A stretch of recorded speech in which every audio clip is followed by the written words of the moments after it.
Okay, let's recap. Here's where we're at, and here's where we're going. I want to just simply, I've got to go somewhat fast, so just stay with me. What we're doing is looking at the words of Jesus in your Bible. They're usually red letter, and we're actually going to assume that he meant what he said. Okay, we're just going to do that. We're not going to, as I said last week, just take the word of a bunch of old, dead white guys who we like to elevate. And the pet peeve of mine is when I hear sometimes people preach and they quote old, dead white guys more than the Bible. Like, it's great, Charles Spurgeon, man of God, Martin Luther, man of God, John Calvin, man of God. But why don't we just go directly to the source and say, this is what Jesus said. Maybe we should take it more literal than how it has been made into. We soften it, we get too intelligent about it, and we just sometimes don't take him at his word. So that's been my goal with where we're headed. Last week we looked at John 14. That's why there's a big pile of sand. Okay, it'll make sense in a second. But Jesus spoke about commitment. And I'm just going to quickly recap. In John 14, he talked about the commitment desired for him to be, for you and I, his followers, to be a disciple. And what we've done and talked about and made is like, you got church membership and baptism and a confession, an altar call, all these things that make us disciples, and none of them came out of Jesus' mouth. The three things he mentioned in Luke 14, look it up and read if you weren't here last week, is he said, I've got to be your supreme love in life. If I'm not the most valuable supreme love in your life, you are not worthy to be, you can't be my disciple. You've got to be willing to bear your own cross and come after me. There's two in there. So the first one's pretty easy, straightforward. It's actually the second one, but come after. Unless you are willing to pursue Jesus, you cannot be his disciple.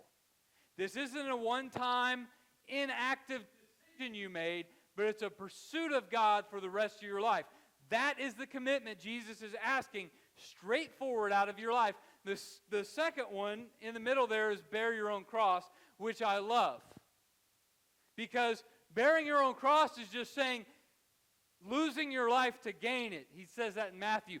Getting rid of old life that you weren't created for anyways. Through Adam and Eve, through Genesis 3, you were bought into a lie. That's why you must be born again and step into new life. So bearing your own cross isn't just thinking you're horrible and you got to like starve yourself all the time and feel bad about yourself. Bearing your own cross is killing the lie in your life and stepping into God, what God has made you through his Son.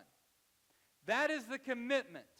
So unless you're willing to do those three things, in Luke 14, Jesus says, you're not worthy to be my disciple. He uses quick three parables, two parables, one simile metaphor thingy. It would be like this. Anyone that's not willing to do this would be like a half-built tower. A half-built tower serves no purpose. He tells a parable about that. He said the second one he uses as an example of an uncommitted king. A king that's supposed to lead, make decisions, and commit to battle with some troops, and he's having second thoughts. Jesus compares that to disciples. You can't be uncommitted. You're either in or out. This isn't negotiation. We can't negotiate to create a middle-class Jesus that meets how we kind of want to follow God. And then the last one, that's why there's a big pile of sand, is like flavorless salt. He says an uncommitted person, someone unwilling to give themselves to follow my Son, is like flavorless salt. And what I did is I had some salt, and it's not here anymore. Maybe someone was low on, what is that? What's the mineral? Sodium. They were low on sodium. I think there's more than that in mineral salt, huh? Iodine. There you go. And had it. Let's get to it. So, salt, if it loses its flavor, is worthless. Okay? And then I took a big bucket and I poured this, and this is sand, obviously, but pretend this is flavorless salt. And my biggest conviction for you and I is, it's easy to create a lot of flavorless salt. And I see this in individuals' lives and in the churches. Like, we can make a big pile of flavorless salt. Like, we can read our Bibles, we can get in this quiet time routine, and we can come to church, and we can not cuss, and we can not get drunk, and we can just follow a bunch of rules. But is that committed? Is it salt? So my challenge is, I think in America, and especially American church, we just think you do a lot of things and God is pleased. Well, God's after salt. He's after the real deal. He's after your heart and your full commitment to Him. So this half-hearted religious stuff, even if you're very committed, very dedicated, and you do a lot of it, still is worthless. Okay, and that's not pointing fingers or saying it's you, but that's just something to think about. Am I just going through the motions with a lot of stuff to make me kind of churchy? Or am I really pursuing Jesus in the way that makes me the salt of the earth? That's from Matthew 6. That just came in. All right, that's what we're after. Okay? So that's commitment. Now we're moving into expectations. And we're going to be in Matthew 25. We're going to do this in 2 parts, probably. Next week will be one of the more important sermons I've ever preached here. Okay, I don't usually say that. I know a lot of people that say, like, some church planners kind of funny because every week they invite people on Facebook. It's going to be incredible. Like every week's going to be incredible, amazing. You can't miss it. I don't say this often, but if you please try to make being here next week a priority. It's changing my life, and I believe it's going to change some things in how we operate and do church. So, yeah. It's going to be good. It won't be, I won't beat you up at all. Okay? So, that's next week. So, I was going to preach that this week, and I was ready Friday. Everything's finished, and the Lord's like, you're not doing it this week. Do this first. So, last night, got after it. I'm excited about it. So, let's turn to Matthew 25. We're going to be in verse 1 through 30. We're going to look at commitment. Okay? Not what we think or what we've been told. No, we already hit commitment. Expectation. So here's where we're after, and I think Matthew 25 shows us. As a disciple of Jesus, now that we've hit the commitment part, what is expected of me? As a believer, what are the expectations on my life? So we could easily interview church leaders and go to a seminary and ask that question, and we could get a lot of opinions. But what does Jesus say? And He uses 2 parables right here that I think start to show this is what I expect from you. The first one's going to be fast. The second one's, they're almost the same thing. So we're going to do the first one fast. Okay, you ready? I'm going to stay here. I think I waste too much time. Normally I'm okay with wasting a little time, but not today. Matthew 25, is everybody there? Or looking? Make sure this isn't a lunatic, that it's actually in the Bible. I'm just going to read the whole thing. This is very simple, so just dial in and you'll see it. Okay, under this idea of expectations, the kingdom of heaven will be like 10 virgins who took their lamps and went out to meet the groom. 5 of them were foolish and 5 were sensible. When the foolish took their lamps, they didn't take olive oil with them, but the sensible one took oil in their flask with their lamps. Since the groom was delayed and they all became drowsy and fell asleep. In the middle of the night there was a shout, "Here's the groom, come out to meet him." Then all those virgins got up and trimmed their lamps. But the foolish one said to the sensible ones, "Give us some of your oil because our lamps are going out." The sensible ones answered, "No, there won't be enough for us and for you. Go instead to those who sell and buy oil for yourselves." When they had gone to buy some, the groom arrived. Then those who were ready went in with him in the wedding banquet, and the door was shut. Later the rest of the virgins also came and said, "Master, Master, open up for us." But he replied, "I assure you, I do not know you. Therefore be alert, because you don't know either the day or the hour." So just a simple reflection of this. You have five ladies that are prepared, and 5, for whatever reason we don't know. I have some suggestions why they weren't prepared. I came up with 3 reasons they probably weren't prepared.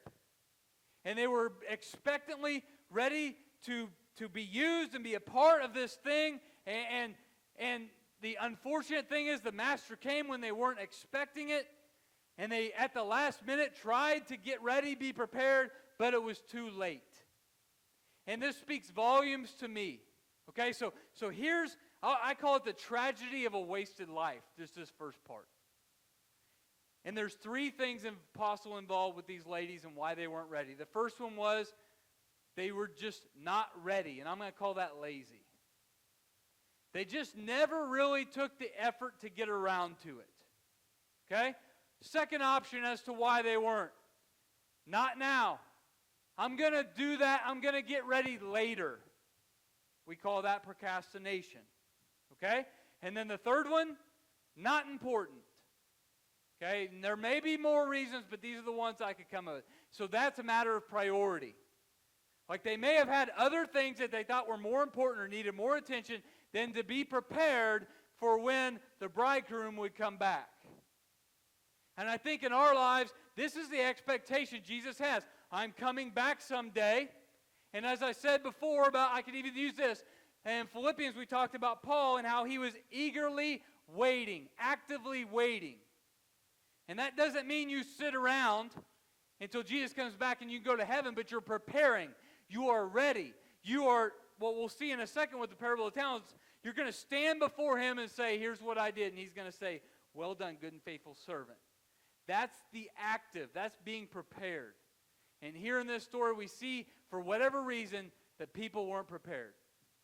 So for us, for you in your life, with this expectation in this parable, I'll give you some examples. I think these are pretty good.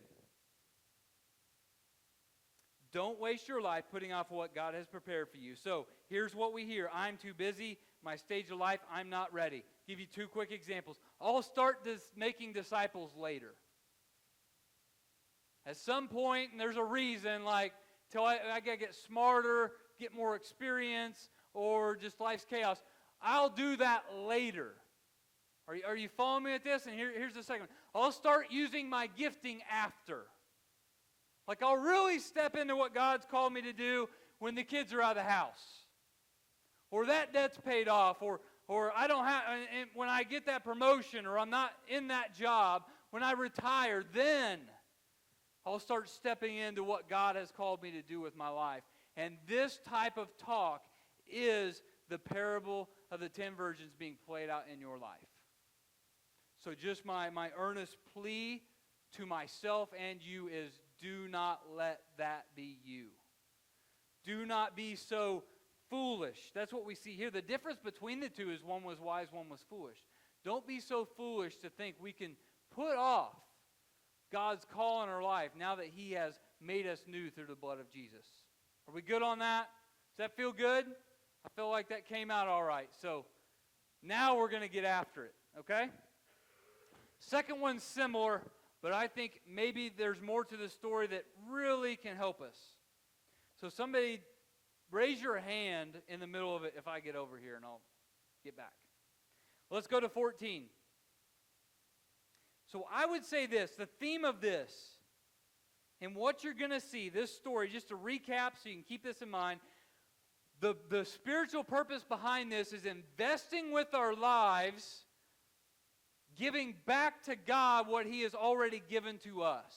So as believers, if we have been given talents, gift, resources, everything in your life is a gift from God. Okay? I want to hit that more here in a second. And we are charged straight out of the Bible to then give it to him for his glory and for the people around us. Whether that be even financial or just the gifting. Right now, my gifting, I'm giving it to you. I don't need applause. You do it too, and that's called church. Okay? We're called to invest.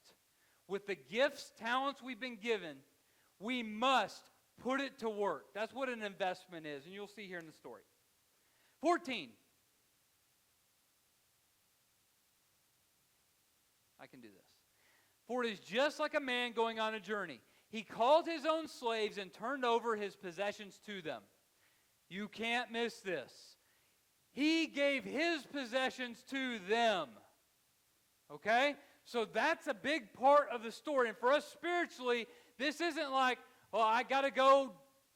John says I got to go do stuff now as a Christian. No, I'm just telling you to use what God has given you. You didn't earn it. You didn't work for it. God gave you gifts, blessings in life, and you are to invest in them. So we can't miss that. Okay? So besides us, we're really not sacrificial. I know the Bible says that. we're stewards and managers. I kind of did it. We are stewards and managers. So I don't ever sacrificially give my money. I am just with wisdom stewarding the money God has given me. Are you following me? Same with my gifting. I'm not just wasting my time and my schedule. All I'm doing is giving back what God has given. If you don't see it like that, you're going to be in trouble. I've trained my children like this. When they say, no, give me back my bike, I make it clear, that's not your bike, that's my bike, I bought it. You can use it, you can take care of it, my bike. And I don't do that, and then they would say they've learned this story already, but how did you get that bike, Dad? And they know that I'm saying, well, God's the one that provided so we could have the bike. But what I'm modeling and showing them is, you don't own anything. Nothing is yours. So if that you just think that's a decent little parent tip, sneak that in there. I think it's vitally important. Randy, you liked it. Yeah. I think it's vitally important that this mindset is good, that we're managing and stewarding what we receive. We haven't earned and putting our arms around and mine. A 2-year-old can get away with that. When you're 35, 40 years old, you look kind of silly. And we see it in our country quite often. So understand that these are gifts. In this story, given from the master. 15. To one he gave 5 talents, to another one 2, and to another one 1, to each according to his own ability. Then he went on a journey. Immediately, I love that. The man who had received 5 talents went, put them to work, and earned 5 more. In the same way, the man with 2 earned 2 more. But the man who had received 1 talent went off, dug a hole in the ground, and hid his master's money. So we really have 2 categories here. We got 5 talents, 2 talents, and here's what they did. From what they received from the master, they immediately, didn't say they went to a financial institution for 4 years and learned the right way. They immediately, if you can make that connection, seminary, immediately put it to work. Okay? 1 talent. Here's where I'm going to go with this. I'm making a stretch. Just like the virgins, he probably intended to do something with it.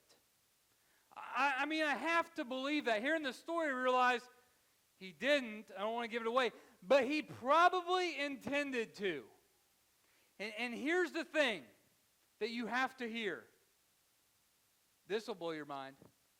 Gym memberships don't get you in shape. By purchasing a gym membership, you don't automatically lose weight. Right? The membership itself does nothing for you. Under this phrase, intentions are worthless.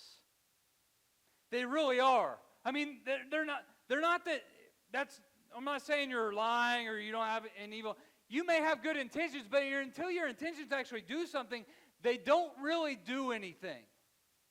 And what I see here with this man, for whatever reason, I'm going on a limb and saying, surely he intended, by the way, this is $1 million. 1 talent, 6,000 denarii equals $1 million. He surely intended to do something with that money, but he didn't go ahead and put it to work. For whatever reason, something else was either he lazy, procrastinated, or there were priorities involved that he just didn't do it. So just understand for you and I, with what we've been given, the gifts, the talents, the resources, our entire life, intending to do something with them isn't good enough. We must put them to work in the life of who God is and in the lives of the people around us. 19, ready? After a long time, the master of those slaves came and settled accounts with them. The man who had received 5 talents approached. I love that. He goes to him. Presented 5 more talents and said, Master, you gave me 5 talents. Look, I've earned 5 more talents. His master said to him, well done, good and faithful slave. You were faithful over a few things. I will put you in charge of many things. Share your master's joy. Then the man with 2 talents also approached. He said, Master, you gave me 2 talents. Look, I've earned 2 more talents. His master said to him, well done. Same response.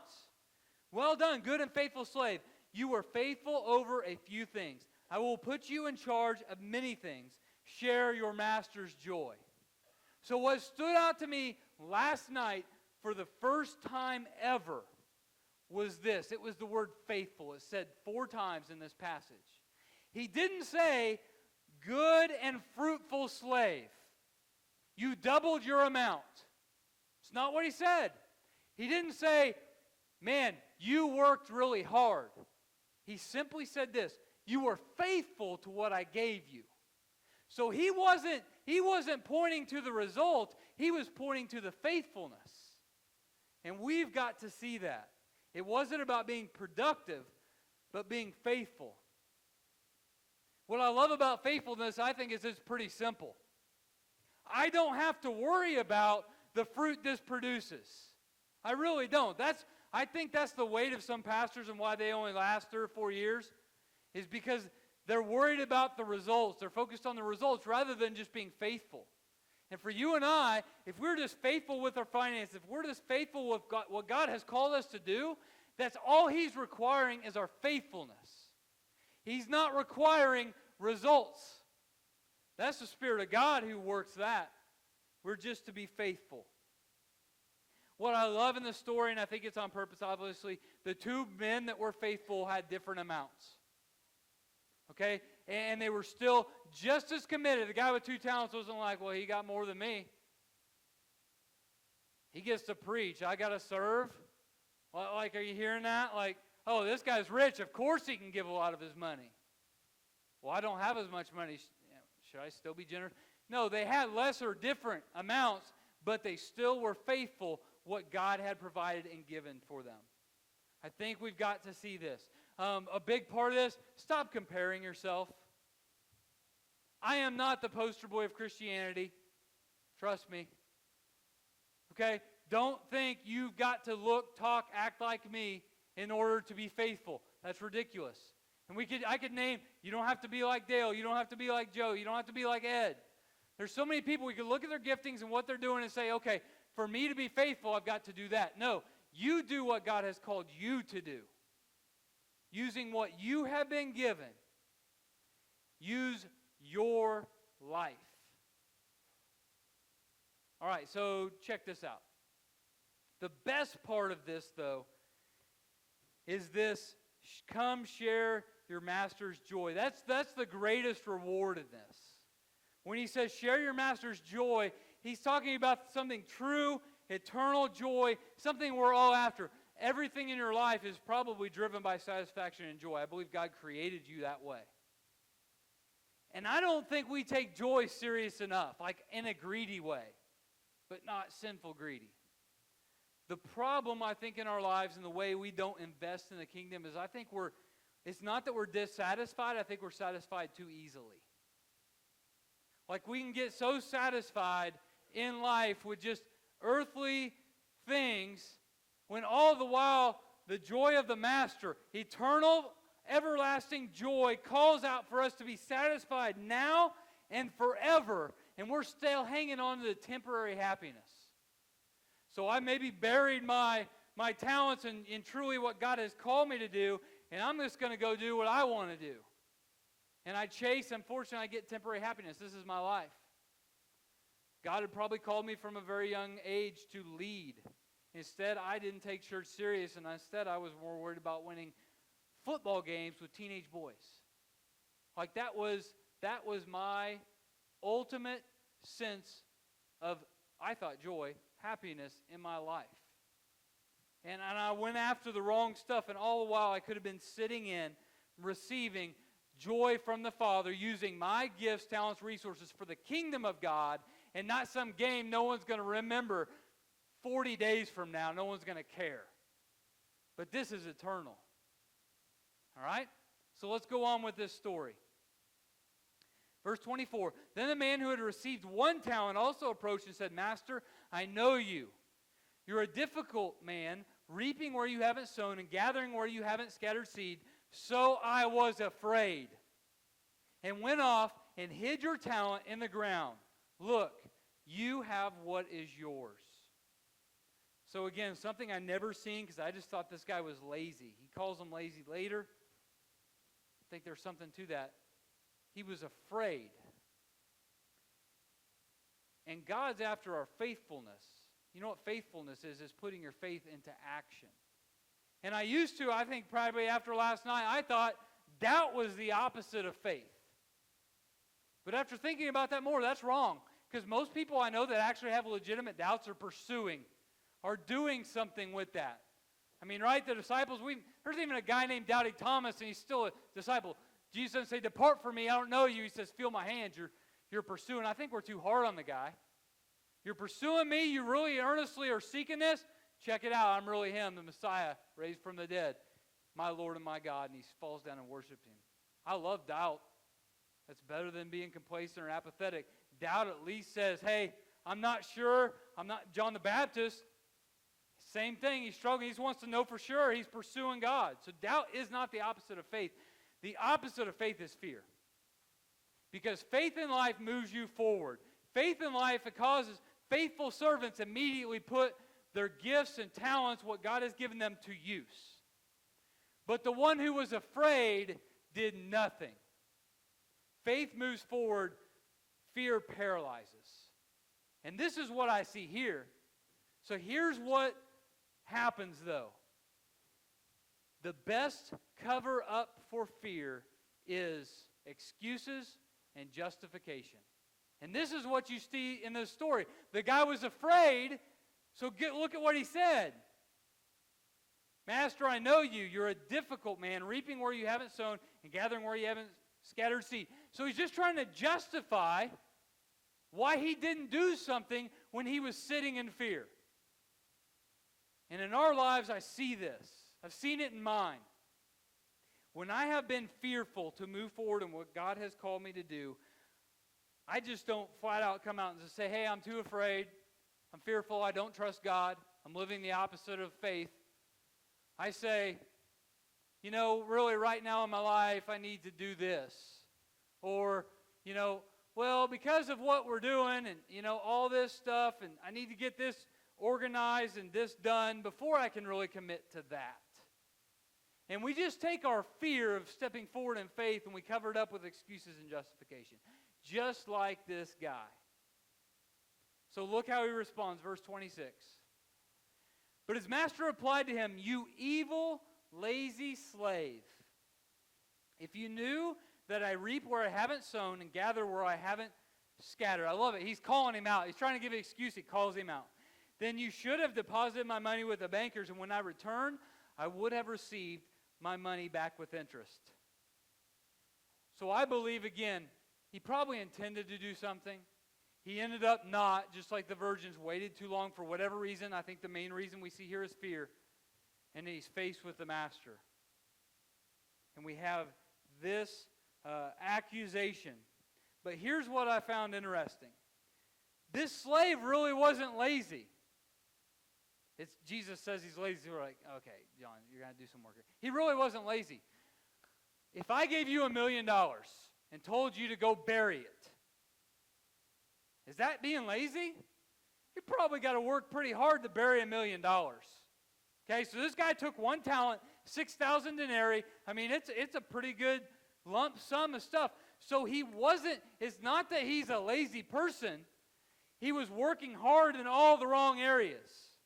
He was working hard doing what he wanted to do instead of what the kingdom demanded of, the master demanded of him. And in that accusation, the master's only operating of what he knows. He's saying, you're lazy. And I could imagine the guy with one talent's like, man, but I've been doing a lot of stuff. And this is what I see.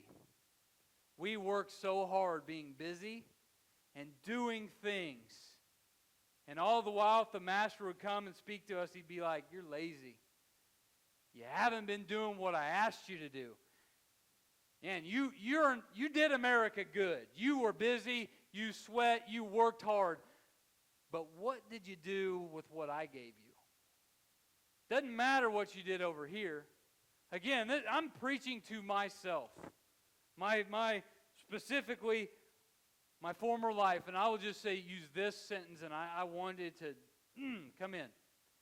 Misplaced hard work is a tragedy. I very could have easily bought into the lie that I could have continued doing what I was doing. Nothing wrong with it. It was the priority it had in my life. It owned me. Just going to be honest. It owned me. The body of Christ, definitely somewhere down here. Just being honest. And I could have worked so hard and got so many accolades and climbed up the ladder, inducted into some Hall of Fame, I don't know, whatever. And all this. And it would have been the greatest tragedy of my life because it would have been for nothing. I would have came and stood in front of the King of Kings, and I promise you he wasn't going to say, "You won 3 state championships. That's pretty solid. And 200 games, that's hard to do. Like, you did that? The Hall of Fame? Wow, I'm impressed." He's not talking about that stuff. He could say, "Man, you were a great leader, and I loved how you preached my namesake amongst a group of people at school, and you modeled Christ in front." He could say that if I were to continue, and that would be great, and I should have kept doing it if that's what I was called to do. But he'd look at me and say, "You didn't do anything." And I'm going to, back to this. But Jesus, look at my big pile of hard work over here. It's like I was after salt. And you worked hard in all the wrong places. All right, we're almost done. I got to read one thing. My angst is this, that we fill our lives with hundreds of things that don't matter at the cost of giving ourselves. What did I say there? This is decent. If you've been in Sunday school, you know I can't write very good. We fill our lives with hundreds of things that don't matter at the cost of giving up what really does. Okay, that's where it is. Now, that's not to say you need to get rid of everything in your life that isn't about the kingdom. But if you're filling your life with things that are costing you what God has called you to do in the kingdom, we have a problem, don't we? I mean, I don't even have to be mean to say that, right? So, not saying TV is Satan. I'm saying if we're spending our lives, giving ourselves all this at the cost of what God has called us to do with our lives, then we are in big trouble. Verse 28. So take the talent from him and give it to the one who has 10 talents. For to everyone who has more, more will be given, and he will have more than enough. But from this one who does not have, even what he has will be taken away from him. And throw this good-for-nothing slave into the outer darkness. In that place there will be weeping and gnashing of teeth. See, Jesus gave the same warning. This is what keeps me up at night. And isn't, we could take this and say, see, you've got to do these things in order to be saved. We all know, hopefully, theologically, that's not true. But Jesus gives the same warning in both these parables. He says, "I don't know you." And when he says, "Depart from me." That's both bad ending. So here's what I want to say. This should not drive you to be religious and use your life. But I'll say it like this. I am not preaching works-based religion. You've got to be prepared and do this and do that or you're going to hell. Not preaching that. I'm saying this is the responsibility of the righteous. And if he became sin who knew no sin so that we might become the righteousness of God in him. If Jesus did that great exchange that we see in 2 Corinthians 5, then I take on the expectations and responsibility that the King of Kings has poured out on my life. That is what I'm preaching. So don't hear religion that says do or you'll go to hell. Hear, I've been made new, and this is the expectations of my life. This is the response of gratitude with what I've been given. This is what the Lord expects of me. So here's the biggest thing. And I would sum it. I think this can be summed up into 2 words. Because we see the parable of the virgins, the fact that, man, they were too late. They maybe even had intentions to be ready. They were just too late, and it was too late. Like they went to go take care of it, get ready for the king, for the bridegroom, and he showed up, it's too late. And here, the tragedy of the second story is the guy buried his talent and didn't get around to it, or for whatever reason, didn't do anything with what God had called him to do, what the master had asked him to do, what God has called us to do. And it's these two words, no regrets. The weird thing about regret, the hard thing is, it does nothing for you. If I have a regret in life, it doesn't help anything. Now, regrets moving forward shape us into who we should be, right? That's the only thing a regret can do is say, I don't want to do that anymore. Moving forward. But regret is something you need to avoid. Don't be the person that says, I'm just going to learn through my bad experiences. I don't think that's a great idea. I'm saying let's take heed of what Jesus, red letters, is saying right here and how we've got to be prepared, take responsibility, and use the gifts God has given us. And I don't want anyone in this room to look back and have any regrets. Because as I said before, regret is historical worry. It doesn't get you very much. Instead, I want us to be able to approach the King of Kings and for Him to say, I mean, that should all be everybody's going there. Well done, good and faithful servant. The things that really mattered in life, that were eternal about the kingdom, you did it. Come share joy with me. So here's just a quick investment. If you don't, this is just practical. What the heck does it look like to invest or give myself? It looks like love. I know this because 1 Corinthians 13 says love is eternal. So if you want to go after something that is eternal, that is kingdom, that we see here, it's love. And the great two commandments are this. Love the Lord your God with all your heart, soul, and mind. Love your neighbor as yourself. If through what God has given us, our giftings, talents, resources, our money, if we would give it, if we would express it under the avenue of love, that's going to be the best investment we can make. So to summarize, when we are called, Jesus expects us to not waste our life, not waste opportunities, and we see this with the parable of the 10 virgins. And then the last, and He expects us to be faithful with what He has given us.